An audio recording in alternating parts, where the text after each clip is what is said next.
All right. I hope everyone can hear me. One second.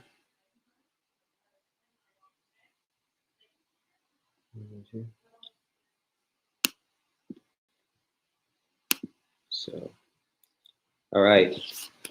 Okay. If anyone can see us or hear us, if you can put in the comments what city you're in, that would be great.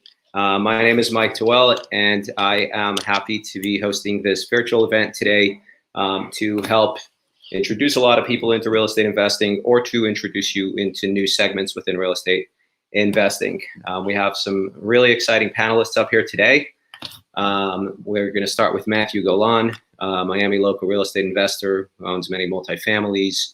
And then we'll follow with Bram Portnoy, who owns a portfolio of short-term vacation rentals among many other properties and has an extensive background in real estate investing. And then we'll continue with Ryan Welsh, who is an experienced commercial mortgage banker, can tell you all about what it takes to get approved for commercial loans, when would be the right time to get a commercial loan, and what to be prepared for. And then we'll continue with Neil Greenbaum, a good friend and attorney with a lot of experience in both small business and real estate. And he will tell you how to protect yourself and make sure that investment is safe and that you don't get screwed along the way, and make sure you're looking out for all the right things there.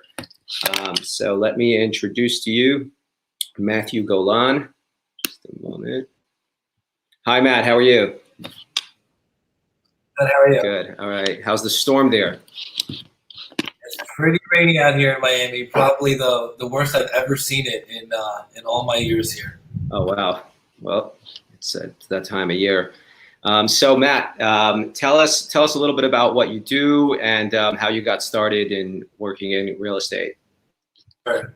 So I'm from New York originally, and I was always interested in real estate. My family was involved in some real estate, and in the beginning of my real estate career, when I was around 18, 19, I got a good look at the low-income side of real estate, going into New Jersey and into areas of Connecticut. So when I came to Florida for graduate school, I ended up looking into the low income in Miami, and I was pleased to find out that there's a lot of it, and it's a great investment, and you might have to work a little harder, but it's a good investment to have if you're willing to work it, and that's how I got started low income in Florida. And currently, that's what I do. I look for areas where the buy-in is lower than it should be when the income is pretty high. So I'm looking for higher return with not too much risk, but in Miami, the demand's super high, so it's been good to me. Okay. And, there's a lot of different ways people make money in real estate, and everyone has their own way of looking at things. When you're looking at a deal, what would be your thought process to decide, is this something you want to invest in to hold on to in the long term, or is this something that you may just want to do a quick flip and make a quick buck on? Well, certainly, based on the return, your cap rate, if it's a super high cap rate and the property is going to appreciate, you might want to hang on to it. If it's something that if you can't hold and rent out and even make a couple of dollars in and above the expenses, to flip it for 50, 60 grand, whatever you're willing to make, then you probably should make that flip if you can't hold on. Okay. And so walk us through like a typical deal. You find a multifamily, say a 6 to 10 unit building. What would generally the process be for you to look at that and decide, like, okay, is this a good investment? What would be if you can walk us through like the step 1, 2, and 3 from underwriting the deal to how you would go about deciding the right way for you to finance that? Well, I mean, number one, I would look at the income. The first thing I would look at the income and see if it makes sense. A lot of these properties often, when you look at from the asking price, it barely makes sense. So you have to get into it, and you have to find out as much information when you start looking into the property. So you look at the income and you look at the expenses, and that stuff you haven't confirmed a good ballpark. And if it sort of looks like something that could be profitable for me in a higher a higher return than I was expecting or right where I was expecting, then I'll look into it more. But a ton of properties, you could tell, especially if someone bought it recently, that they don't have much meat to give to get a good deal on it. So, in the beginning, I'll look at income, I'll look at the expenses, and if there's some meat on the bone, I'll go into it, and I'll try to take down the property in terms of getting it to contract. Once I'm in contract, I'll just try to confirm and verify and look for all the things that I might not be that might cost money. When you own the properties, you start seeing things that would never be said on a listing that's for sale of the property. These are things that only the landlord knows. Certain clogs in a septic tank that only you know about. Hold on one sec. I think my screen went black. We can see you. Okay, so yeah. Okay, so basically, I'm looking.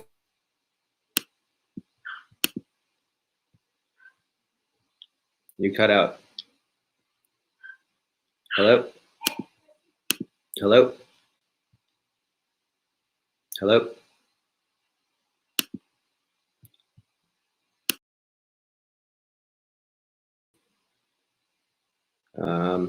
Let's try to remove. Let's see. Are you back on? All right. Bram? Hi. I think, yeah, he's having a major storm, so he may have just had a power outage or something there. He warned me in advance that Yeah. happened. So Okay. okay. I've been hearing about it from friends, like internet's going out in the storm and power's going out. Yeah. Okay. So we're gonna move on to Bram Portnoy, and we'll dive right into how he got started and what you really need to know about vacation rentals and short-term hospitality. Bram, if you can tell us a little bit about your journey getting into real estate. Okay, sure. Well, first, thank you very much for inviting me. I'm very happy to be here and with all of you. My journey really came from a finance background, a law and finance background. And it wasn't really even that real estate was necessarily the target. It was just that in 2006 and 7 and 8, I arrived in Miami and the market kept falling, and then there was the crash in 2009. It was just so compelling to come into real estate. I mean, houses were selling at the time for $20,000 a house, $30,000 a house, and analyzing it from an investment point of view, from a financial point of view, it was just clear that these were undervalued assets. Replacement cost, it was trading at a third of replacement cost or a quarter of replacement cost. So it was just something that I couldn't ignore, and I just sort of had to refocus on it and just get into it because of the returns. Okay. And what do you currently do within the real estate space? We have a few divisions. We have 3 divisions in our company. Our first division is our vacation rental division. I kind of feel that's the most exciting one. I mean, that division we are trying to become the first vacation rental company in the world, in America, that can cater towards large groups. So these are like corporate bookings that they need 60, 70, 80 bedrooms. Today, they basically all have to go to the hotel market in order to accommodate themselves. They aren't really that interested in taking one house over here and another house a mile away and another house 4 miles away and then trying to coordinate getting together. So our business plan was if we could attempt to acquire as many houses as possible on the same block, and then we can cater towards these large groups, not just corporate, but also family reunions or anybody who needs just a lot of rooms. We've catered to the Dolphin cheerleaders. We host them in their annual retreats and all sorts of different situations like that. So you have the capacity of a hotel, but you're definitely the unhotel.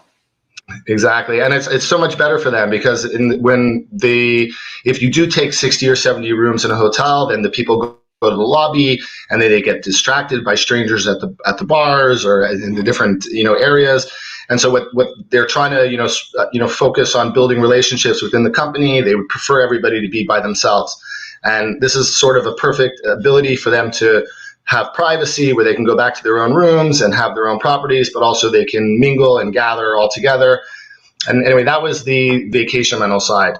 We also do have a long-term rental division, and we also have a management division where we manage other people's houses and vacation rentals. Okay. And what does the math look like as far as a vacation rental investment? If someone was looking to buy a house now or a multifamily, small multifamily to rent out on Airbnb or other vacation platforms? Right. I think that's the question, and it's a fantastic question. But honestly, the issue with that question is that it changes on a day-to-day basis. So when we were starting in 2009, when we started acquiring, when you could buy a property at a certain price, and you have to look at, what are the prices you're getting for the Airbnb? What is it going to cost you in terms of your taxes, in terms of your insurance, in terms of your electric bill? And then when you look at everything, you can come up with your number. But the issue with that is that's always changing, right? So if you buy a property today, you're going to be paying higher taxes, and that's going to involve a higher insurance rate. And that's going to involve, and then what is the supply of Airbnbs? So when we started, in 2010, when we started, there actually wasn't that many Airbnbs. And also the demand for Airbnbs was lower. So today the demand for Airbnbs has gone, through the roof, but also the supply of Airbnbs has gone up a lot. I'm understanding that there's some retrenchment in that area right now, where there's some people who are, real with the lockdowns, and people are sort of being forced to sell their Airbnbs. So potentially this is a time where you could maybe get some deals on some houses. But to answer your question, when we started, we would only look at deals that would give us a 20% IRR or 20% ROI. So we were looking for, this was a lot of work. I mean, when we were talking about the last guest that you had, I mean, he would buy a house and you rent it out. It's not as much work. You should be happy with a 6% return, a 5% return, an 8% return, a 7% return. But if you're going to be spending your time checking in people, checking them out, dealing with their problems, I mean, it wouldn't be worth it to do all that extra work for a 9 or 10% return. So you have to be very careful about it. But I think if you can sort of, get to those really high returns, I mean, it's quite lucrative, because I mean, that means in 5 years you've paid off your house, on a 20% return. So I mean, you can really start to scale and grow a business, or even at 17 or 15, especially if you add leverage into that, you can start acquiring homes very quickly and scale. Yeah. And what do you see as the current market with all the COVID and the lockdowns? Like, how do you see that really impacting short-term rentals? Yeah, well, it's been very interesting, and I think like almost every situation that happens in life, it's sort of a tale of two worlds, and it's really hard to lump everything into the same box. Mm-hmm. So there's a lot of people who focus, let's say as an example, on apartment units. So if there's the people I know who have 30 units in different apartment buildings in Miami, these are luxury apartment units in Miami, they're suffering. I mean, some buildings, are restricting guests. They don't even allow any guests in the building. Some are saying, obviously, they're cracking down if on these kind of situations. The pools are closed. So the demand for sort of to be in a high rise is kind of probably right now very, very weak, and the people are suffering. We're lucky that we are in the suburbs. We're in less dense areas. We have large yards. We have a pool. We have a hot tub. And this is really what people are looking for in this sort of situation. They're looking to escape their high rise, and they're looking to go to, sort of the suburbs. The issue is you're still not allowed to do short-term vacation rentals are still banned. Even till today. They've opened it up in 42 counties now in Florida.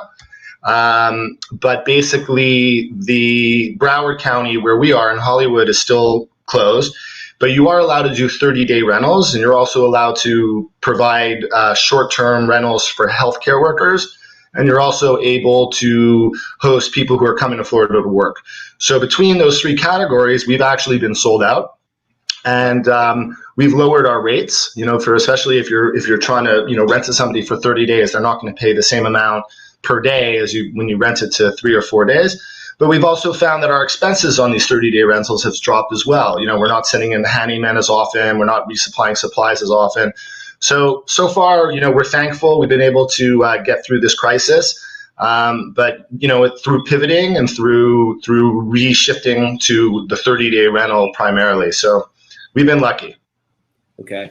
And most of your properties are single-family homes on the vacation rental side? Okay. On the vacation rental side, they're all single-family homes. I mean, we do have some situations where we've taken like a triplex and we've converted it into one giant rental.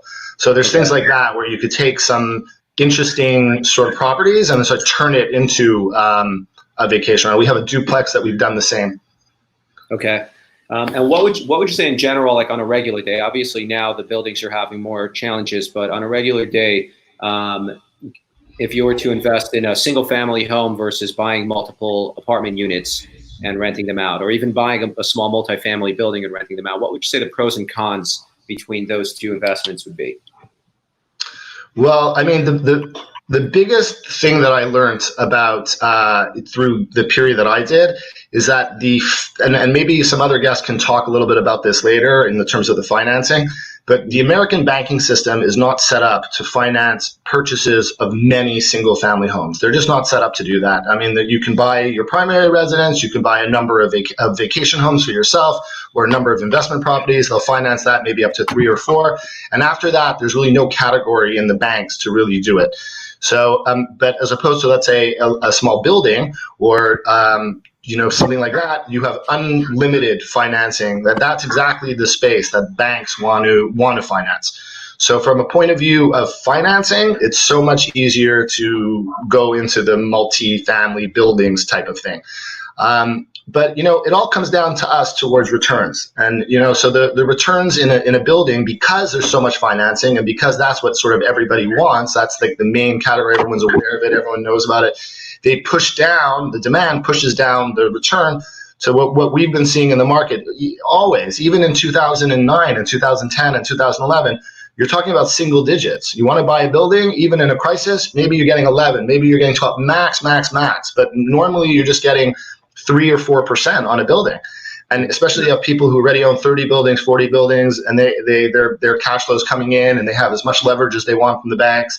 And they're very happy with the 3-4% plus appreciation, right? So these large real estate families or REITs or trusts or family offices, they're very happy to take a small return. But if you go into the single family and you move into a more of an interesting area where you can sort of be a little more innovative and it's much harder, it's much challenging, you have to bring in other skills in hospitality, you're able to push those returns up if you can meet the challenges. So that's how I would see the biggest difference between the two categories. Okay. And what are certain things that you've noticed can increase the value of your per night rental rate? So if someone was to buy a property now and put it up on Airbnb, what are little investments they can make that'll help increase the revenue that they'll see from that property? Yeah, that's another very good question. I mean, we've experimented in all the different areas. So maybe I'll start off by telling you what we found doesn't work in increasing it for a moment, which is all of the extras that you provide. So if you provide breakfast cereals, or you provide propane for the barbecue, and if you provide all sorts of extras that you in the house, these amenities, they might appreciate it and maybe you'll get a slightly better rating, but it never comes to the point where they will pay more for those kind of things. Where I would tell you that probably the number one area that you should invest into in terms of capturing a better rate would be, let's say, pictures.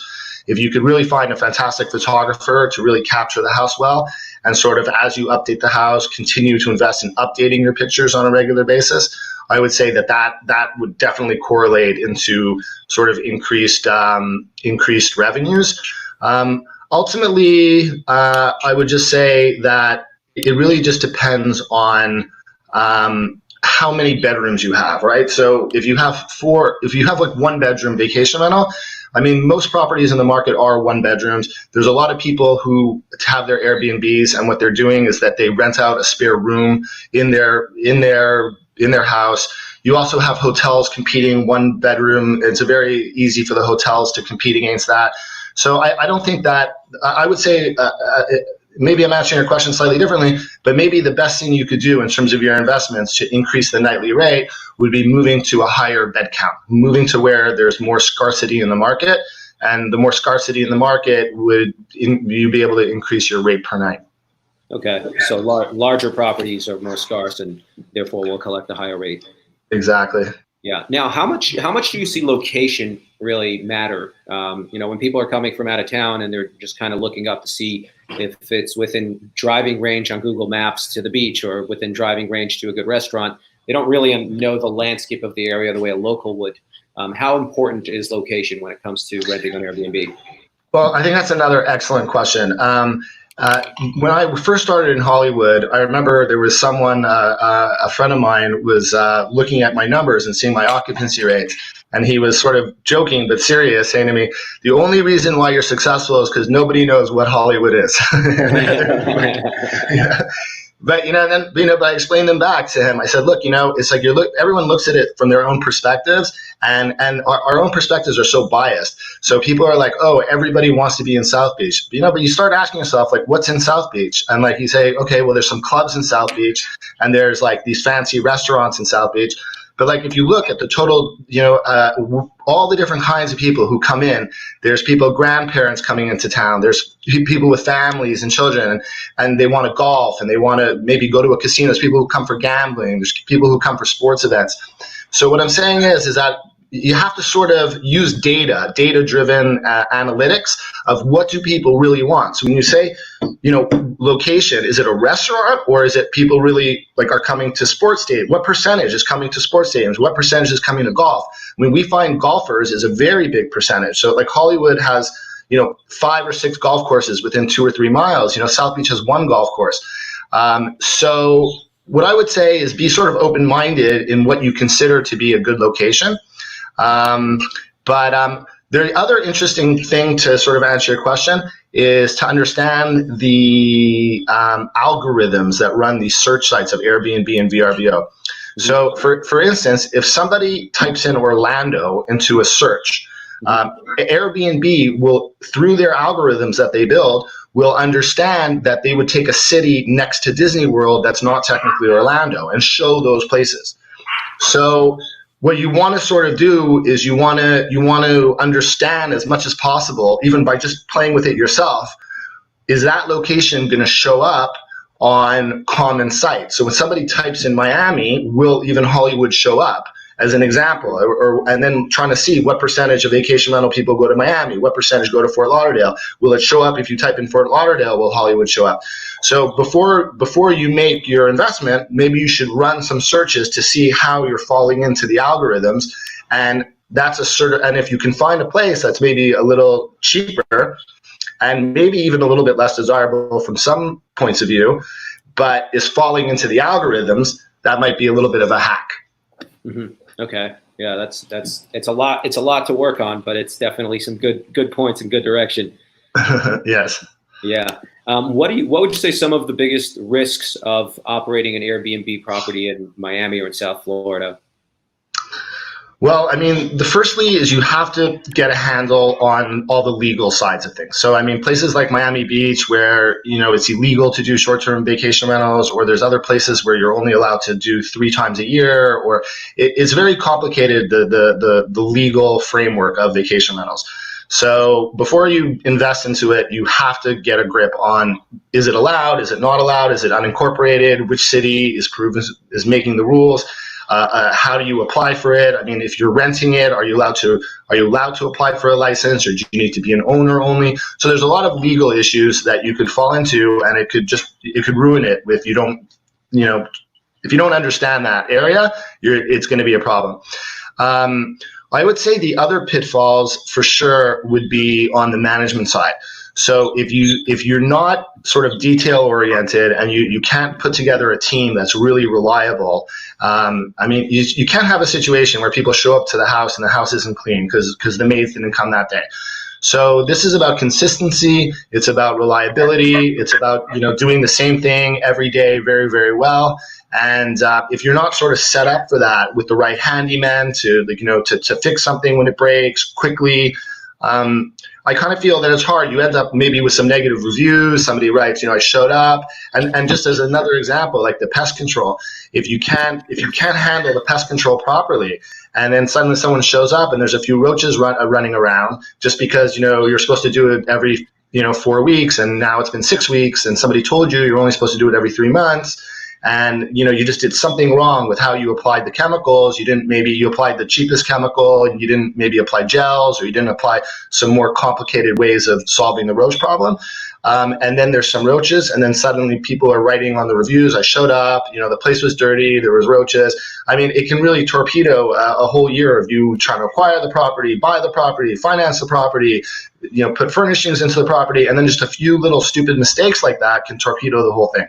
So I would say a real focus on you got to have a little bit of a grip of sort of managing a property, on like, what does it mean to manage a property, and just having your team together before you launch, which is hard, but I mean, it's put some work into doing it before you launch.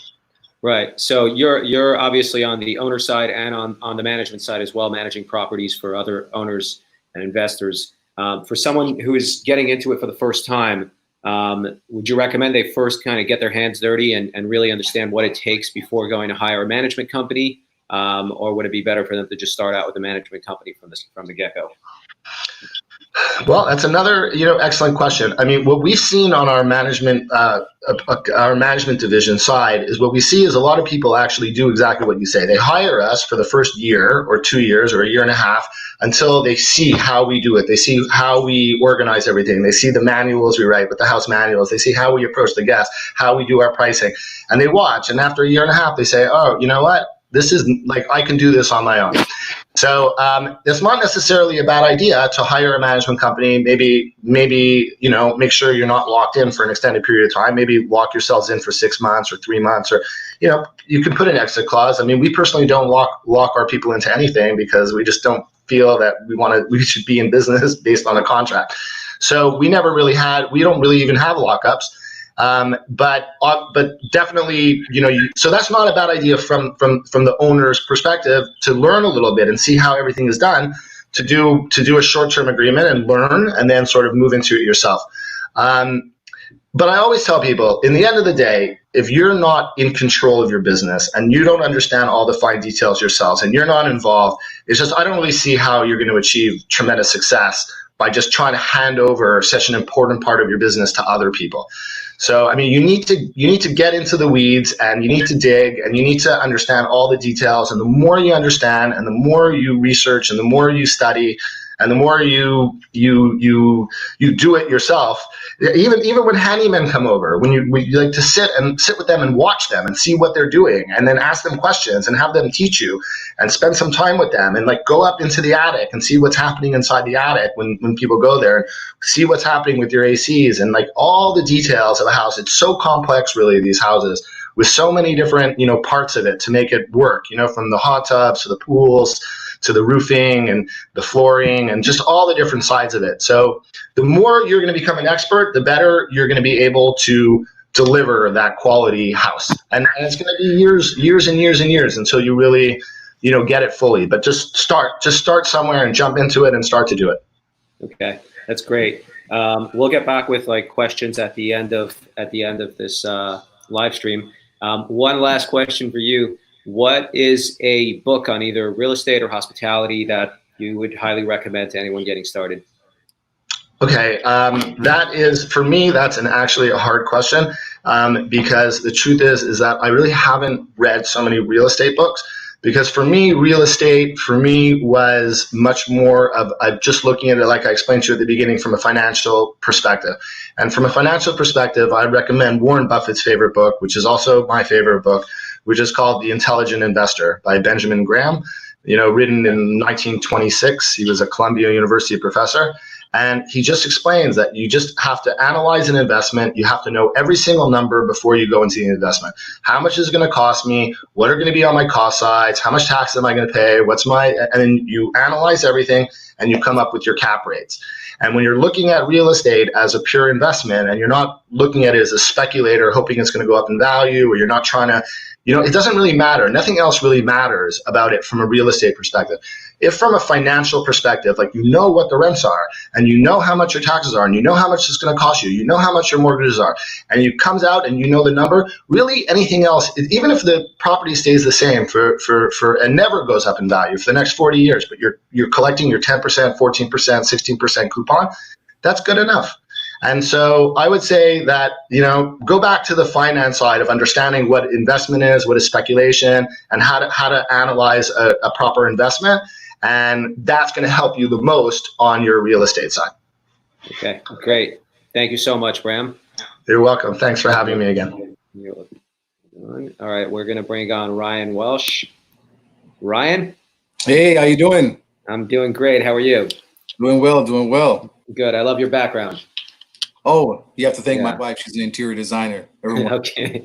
All right. So if anyone's looking to set up an Airbnb and need some help with the interior design, they got to. Oh yeah, they can just reach out. That's great. Great. Ryan, tell us a little bit about what you do and how you ended up working in the financial space, in commercial lending specifically.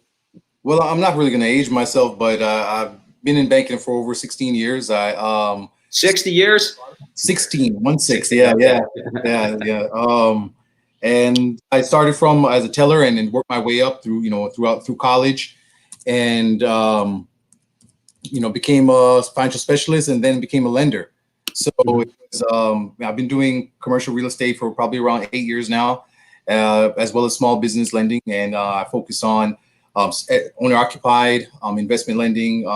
We do multifamilies as well too, and I've had experience with that. And we just help as many clients as we can. And we have. Thank you for having a forum like this. I'm pretty sure that there's many people that want to learn and understand how banks look at things, trying to get into the market and trying to either be an Airbnb investor or just be a multifamily owner, and they have some rental income coming in. Okay. Yeah. Can you tell us what are the basic primary differences between residential loans and commercial loans? Because a lot of people that are watching and listening may be a little bit confused to who do you turn to for what kind of loan? If it's your first property you're buying, that may fall under residential. So if you can just break down a little bit the two differences, even though I know your expertise is on the commercial side. Well, I mean, I started, doing residential at first early on in banking, and it's really based off of a lot of regulation. You have the HOMDA laws, you have the Reg B, equal opportunity. We don't want to show any redlining, those type of rules that we have to follow. So within 3 days, we're giving disclosures to clients on the residential side. And in the banking world, we really have to follow those rules so that we're in compliance. So for someone that's buying a primary residence or a vacation home, those are the rules that we try to follow to make things run smoothly and that everyone's going to be on an even playing field. Versus the investment side, what's going to be the main difference is your financing options. The investment they're going to be looking at anywhere from 20 to 30 to 45% down payment compared to your primary residence, where you might be able to go in there with 20% down and get a 30-year note. On the commercial side, you probably only see anywhere from 5 to 10 years. That's the main difference, how banks look at things, and they're going to, be a little bit more conservative, more stringent on the investment side. Okay, so it'll be more difficult to get approved for an investment loan versus. It really and it kind of goes with what Bram was saying before. It really becomes a point where it's case by case. If the borrower has a down payment, that's great. They could have great credit, but then we want to see if they have some management experience. How do they know how to manage the properties as well? So those are the things, and these are the questions that underwriters will come up with, especially when you're doing multi properties or portfolio lending, and they're going to ask, do you have a management company that is going to be handling the management of the properties, handling the leases, the upkeep, the maintenance, so on and so forth, and the expenses? And if you do have something set up, then it leads the bank to lean more towards you and say, okay, we want to hear more. We're very interested in your business proposal or the purchase. And it really boils down to, what's the income coming off the property as well too, and that's what we're going to finance behind. Whereas opposed on the residential side, it's more based off of your debt to income and your credit, and if you're going to be living there or if it's going to be a vacation home. Right. So on the residential side, the bank wants to make sure you make enough money to pay the bills and pay the mortgage, versus the commercial side, the bank wants to make sure that this property will produce enough money to pay that mortgage. Exactly. No banks in the business of taking your property. They don't really want to do that. They want to make sure that you have the cash flow to service the debt. And we go through, analytics to look through that, and we'll run a cash flow for you, making sure your net operating income will cover the debt on the commercial side. And that's why a lot of people that were trying to get bank funding for an Airbnb purchase, of course, it went to what Bram was saying, where do you have the licensing? Do you have experience in that? Is that area or that municipality allowing that there? And as you can see in the pandemic, a lot of Airbnb owners have been hurt during this time because there's a lockdown, they have no income coming in. And from the bank's point of view, we look at those Airbnbs as a 12-month rental and how much income could be, driven from that if the bank was to take over that property. Mm-hmm. So it's hard for us to value it as, or look at it as that income producing property like an Airbnb, where it's showing great revenues, but in a time like this, what happens? People are losing them, and then when a bank has to, take it over now, what are we going to do? We're not going to try to rent Airbnbs. We're going to go ahead and try to find someone to lease the property or sell the property. Okay. So let's play out a scenario here, because I just, I listened to Matt talk about the multifamilies, and I listened to Bram talk about the vacation rental side of things. So I'm going to go over to Matt, and I'll buy one of his multifamily buildings, 10-unit building, in Hialeah. And I am going to consult with Bram on taking this building, transforming it, maybe get your wife involved as an interior designer, and turn it into a vacation rental property. So I'm going to call you, Ryan, and say, I need right now $1 million to purchase this building. This building is I'm going into contract with Matt on it. What are the next steps? What would it take for us to get financing? And would it qualify for us to get financing? Okay. Well, you can approach a bank like that. We're going to look at the LTC, which is the loan to cost, and we're going to look at that value, the purchase price for it. Mm-hmm. Basically, and this is kind of, if it's a vacation rental and it's not going to have a management company to manage it, and it's not a licensed vacation rental, what they'll normally do is they'll look at it if it was like a 12-month rental. Okay. Mm-hmm. You had a building or apartment unit, that's a 10-unit, and they're going to look and say, okay, we're going to go on Miami-Dade County. We're going to look at the fair market rents. And that's where they're going to look at and drive how much income that building in the bank's eyes would really bring. Mm-hmm. Then we'll look at that and see how much that's going to be compared to your purchase price. And we'll be able to finance in accordance with that. So we'll say, okay, well, basically say conversation with an Airbnb, you can have an NOI of, I don't know, $150,000. But if it was on 12-month rentals, it'll be an NOI of maybe $50,000, half of that, because it's only rented for, per unit, 12 months at a time. We're going to go off of the lower of that amount. And so our loan to cost was going to be, when you were thinking more like 65% or 70%, we're probably going to come in at 50%. And but there's different banks that will customize things for you. If you do have something like a free and clear property, you do have something that is that will add to the deal. Banks have been known, they'll say, okay, we'll over collateralize the loan because we know that you're going to be doing something that's not really standard in our industry. There's some banks that have done it, and it's very limited. But most banks that I've experienced, they kind of stray away from the non-traditional Airbnb rental, and that's because of like we can see what happened here in the pandemic. Okay, and what are some creative ways that you've seen people come up with the down payment? So like in this situation, you'd only finance 50%. I'd have to come up with the other 50%. Have you seen any interesting plays people did? Well, to be honest with you, the average person I've seen that's been doing this is they have some other group of friends, family members that invest into a fund, and they get these investments to come in and to meet their down payment, and they have different ownership structures where they may set up another basic, almost like a shell company for the investors, and it's between them and that shell company is going to be doing the purchase. Most of my clients that I've worked with, they have it's people that are close to them, their past business colleagues they've worked with, current partners, or families, and that have something that you may have someone passed away and you inherited some funds, and you're trying to. You don't want to go into the market, but real estate is good, and you look for these opportunities and someone that has the experience, and then you invest into that fund. So for the new, I know that you're looking at the newer investor. It's really it leads back to making friends, influencing people, separating yourself from the pack and seeing a good investment, and then structuring the how the deal is going to work what's going to be the return on investment for your investors that are going to be putting in some of the down payment money, what's going to be, you know, the NOI afterwards, and seeing, you know, what's your exit strategy if there is one at that time. Mm-hmm. Okay. So when you say exit strategy, if we're looking to flip the property or actually get out of it. Exactly. If you want to get out of the property, flip it. Because, you know, just like, Matt was saying, you have some people they have a great cap rate. They're seeing, you know, great returns on this property, and they'll hold on to it. Why get rid of it if it's paying for itself? It's bringing an income to you. And then you can go ahead and have options at that point because it's bringing so much income. Or if you see that, hey, it's more of a headache, it's a struggle, finding a refinance on it is becoming a trial. I'll just go ahead and sell it, and then you'll find some investors that'll come in and try to buy it from you. Mm-hmm.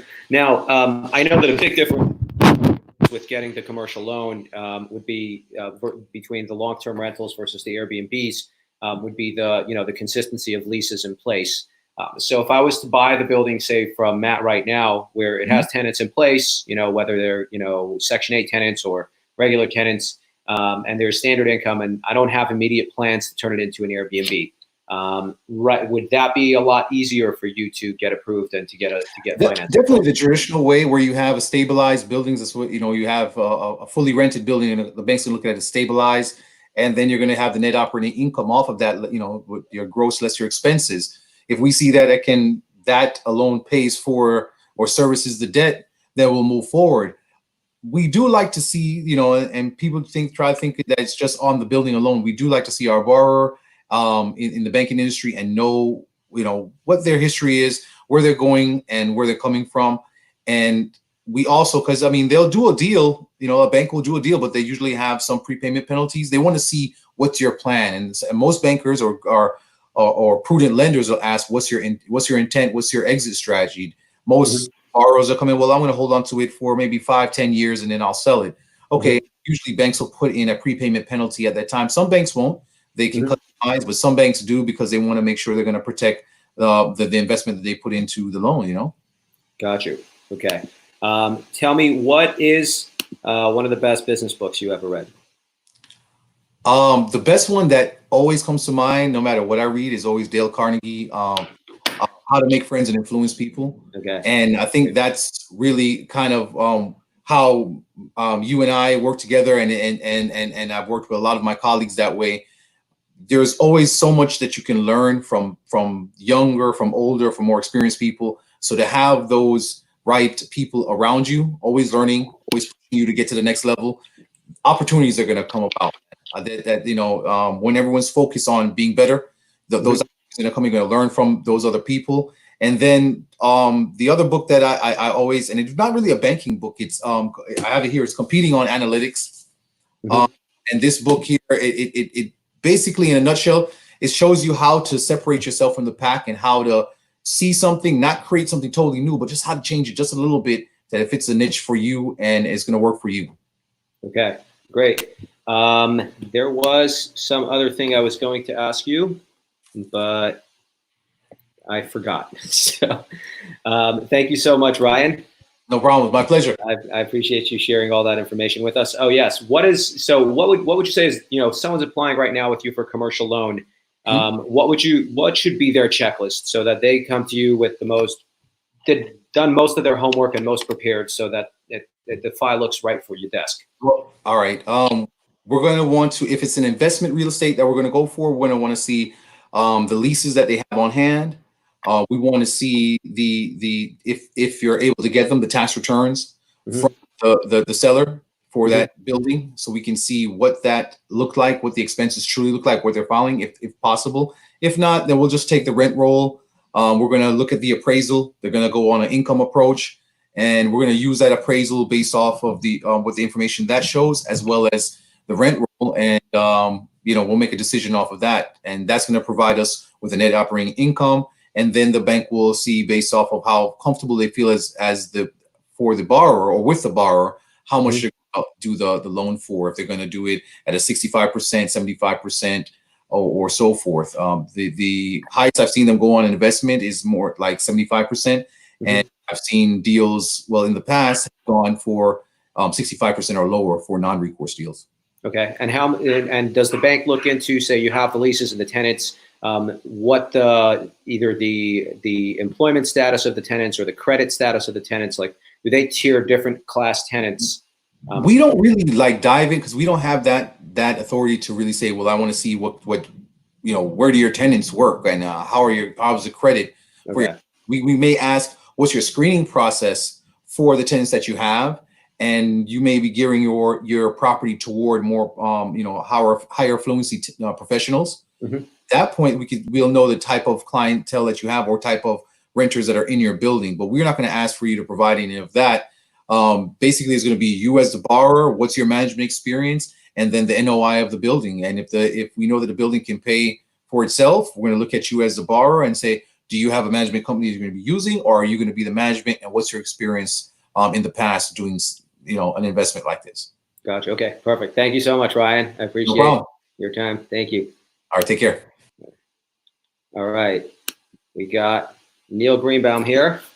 Neil Greenbaum is my favorite lawyer, and I'm really happy to have him here with us today to share some insight. Neil, if you can just tell us a little bit about what you do primarily, how you've gotten into what you're doing, and just give us a little background on it. Sure. So I'm a transactional attorney. I do mostly contracts, commercial real estate transactions, and corporate transactions. I've been doing it for a very long time, as we both know. I'm not going to say how long. And before that, I grew up in a real estate family. So I have real estate in my blood, and I was a developer in Florida. I've developed a lot of condos back in the good old days, which don't exist anymore. But so I've been in real estate for a very long time. Let's put it that way. Okay. So, all right. So I'm going to do this deal right now between, taking one of Matt's buildings and getting it to the vacation rental. And we got everybody here lined up. Ryan's going to take it to the bank and get us the money for it. I want to make sure that I'm protected. So, the first thing I'd like to ask you, which is, I guess could be basic, but often overlooked. And I know from watching a lot of your videos that you talk about a lot is, should I be buying this property as an individual, as an LLC, as a corporation? Where do I begin? That's a no-brainer. You don't buy a property as an individual. That's, you're looking for trouble. Obviously, you want to form an LLC or a corporation. In Florida, LLC works great. LLC is a good entity because what an LLC does, it's a separate legal entity. It separates your personal assets from your business assets. So if you do incur liability, the creditor will only be able to go after that asset itself. So if you have, let's say, $1 million in personal savings, it'll be untouchable. So I would always recommend that it's foolish not to spend money to actually do it right. And a lot of people don't. But I think we're getting smarter about that. And you definitely should have an LLC or corporation before you buy anything. Okay. So and you'd put every single property in an individual LLC. Yeah, a single purpose entity. That's what it's called. But yeah, for sure. I mean, you could have a parent company own subsidiary companies, but you want to have every property owned separately. The problem with owning, I've seen people throw multiple properties in one entity, and there's a cross liability problem. Let's say you incur let's say 3 properties, A, B, and C, and A and B are doing great, but C is doing horrible. But C is doing so horrible that when it gets sued, remember there's only one entity. That entity is getting sued. It's going to affect A and B. You can lose all 3 properties because you have one underperforming property. But if you had single purpose entities, one entity for each property, they'd all be separate. And if C wasn't doing well, it wouldn't touch A and B. So you have to keep things separate. Okay. So now I'm thinking to call one of my friends up because I'll need to come up with 50% of the money, since Ryan said we'll probably only get 50% bank money. Tell me about some ways that people would, that are possibilities to structure it, and how you would recommend structuring. If you're going to go with one friend, you want to basically a joint venture. You form an LLC together, the 2 of you both being members. Remember, I don't care if it's your friend, your spouse, your girlfriend, whatever it is, everything's got to be in writing. Because one day you're not going to be friends. Like I always say, you do something on a handshake deal, it's going to lead to a different hand gesture between the 2 of you. So the thing is that you're going to put everything in writing. Let's say you and a friend are putting in money. You're going to have an LLC. You have an operating agreement between the 2 of you. One of you could be putting in the money, and one of you could be putting in the sweat equity. You can still own the 50-50 or any other way you want to do it. On a larger level, when you start getting to large commercial properties, you do a syndication. But if you're buying, let's say, a single family home or maybe an apartment that you're going to rent out for an Airbnb, and you're going to go in with a partner, you're going to want to make sure that you form an LLC, you have an operating agreement between you, and you have a way of dealing with each other going forward, not just on a handshake and a verbal agreement. It doesn't work. Okay. And if we're scaling up now, we're buying multiple buildings, and we want to raise money from multiple people. It's not going to be just one friend. There'll be potentially a group of people that'll be investing in that. What would you say is the way to go? You do a syndication. So you have a PPM, and then you have an operating agreement, you have a subscription agreement. I mean, it's complicated stuff. It's not do-it-yourself stuff. I would recommend a lawyer. So obviously, but the thing is that at that point you're dealing with investors, and when you take investors' money, you're taking a lot of responsibility.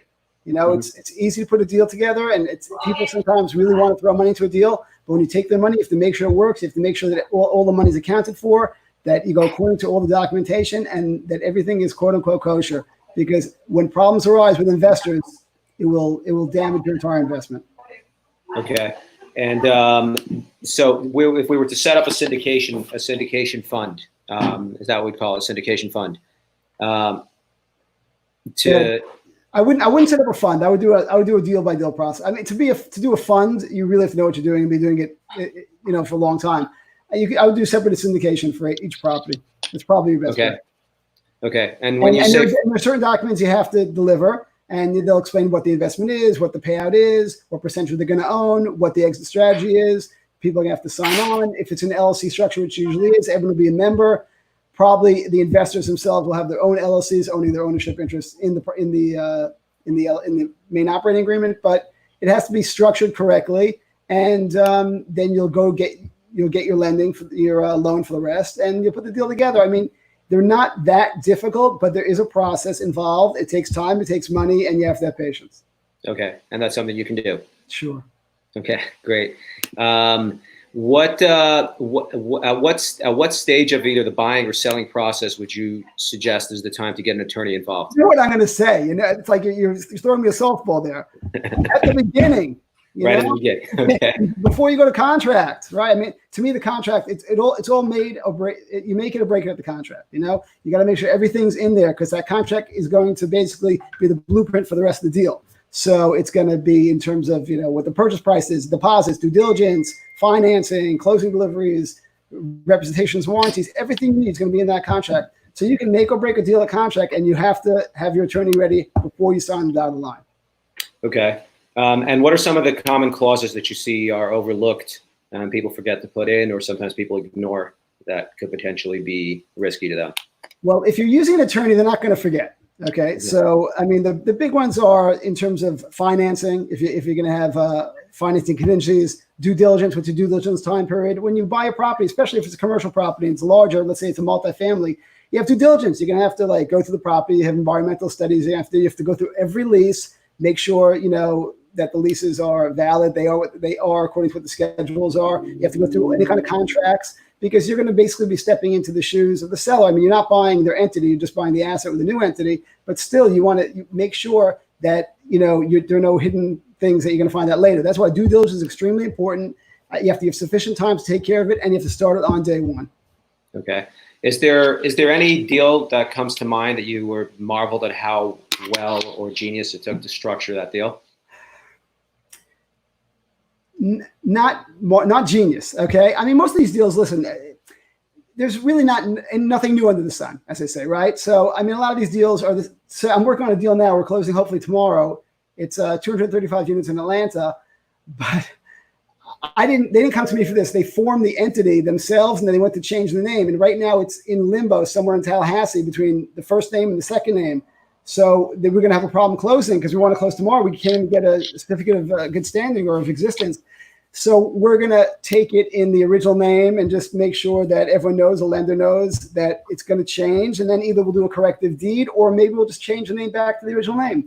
But it's just, things happen. You can get things done. It's a hair. When there are hair on the deal, they call hair on the deal for something problem or something problematic.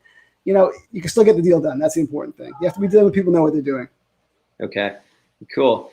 And is there any advice that you would like to give to any young investors that are starting out? You've seen people, go through the hoops and make mistakes. What's something that you think is, Sure. Okay. Not everybody makes money in real estate. People lose money in real estate. I mean, if you started buying in 2011 in Florida, all right, you made money in real estate. But if you were there in 2002, 3, 4, 5, 6, 7, like I was, and you were doing things, you saw a lot of people lost money. So the most important thing is to know what you're doing. Know your asset class, know what kind of property you're buying. If you're going into multifamily, if you're going into single family, if you're going into commercial, into retail, know what you're doing, know your asset class, learn the geography, learn the neighborhood. because the most important thing is to be educated. You don't want to learn on the fly or learn on your own dime or learn on somebody else's dime. You want to learn while you're going in. So I would even invest in somebody else's deal first. That might be the best bet. Make sure they're a good operator. But if you learn from them and read everything you can, that you have to be educated. That's the most important thing. Okay. And then in regards to short-term rentals and Airbnb, what are certain legal things that you have to know the rules? Florida is a state of little municipalities. There's like Miami this, Miami that. Miami, they're all they're all mayors and everything. So they're all going to have their own rules. And you have to really know where you're going to be, because you might buy in this block and Airbnb is cool. And on that block, it's not cool. And it's only like 10 houses away. So I would really know what you're getting into when it comes to single family homes. When it comes to, let's say, condos, you have to read the rules and regulations. You don't want to buy something and find out you can't Airbnb it, or that you can only have 30-day, rentals or something like that. So like Airbnb is going through flux, and we have COVID and there's a lot of issues. So you're really, when it comes to short-term rentals, you have to be on top of things. That's like the most important thing, because the rules can change, or maybe in a certain building, you're not permitted to do certain things. You have to be very careful. Okay. And I guess the liability issues with guests and tenants, that's probably covered by Sure. Airbnb. I mean, listen, if you're going to own it by an entity, you're going to be well insured. You're going to have, take your security deposits or take, there are ways to protect yourself, but you have to always be careful, and you have to vet people. And I assume Airbnb helps with that as well. Okay. What is your favorite book on real estate investing? So, as you asked that question, I'm thinking, what is my favorite book? What's my favorite book? So I don't have a favorite book on real estate investing, because you're not going to learn real estate investing from a book. That's the bottom line. You're going to learn real estate investing from investing real estate, or from, actually, if you go online, there's more stuff online, documents. You can find documents online. I wouldn't advise using online documents, but I would certainly advise reading online documents. I mean, that's how you learn what a deal is, how a deal is structured. You look at a flow chart, this entity, the management entity, the A investors, B investors, etc. So if you wanted to really learn, not from a book, I would go online and read as much as you can. Look at legal websites, look at real estate operator websites. I mean, they give you a lot of information. It's incredible what you can find nowadays. Yeah. That's very good advice, and there's so much information today that people can take advantage of, and even coming onto this video right now, people can learn so much, and there are a lot of YouTube videos out there that people can learn from. So yeah, great advice. If anyone has any questions, you can put them in the comments, and we'll add. If not, you can get in contact with us later. Thank you so much, Neil. My pleasure. I appreciate you being here. Let me just add anyone on. I think Matt's out. But I don't think we got too many questions, so I think we can end it right here. All right. Well, thank you so much, everybody. It's good meeting everyone. Pleasure meeting everyone. It's an honor. All right. Take care, guys. Thank you. Let's do it again. Yeah, we will. All right. All right.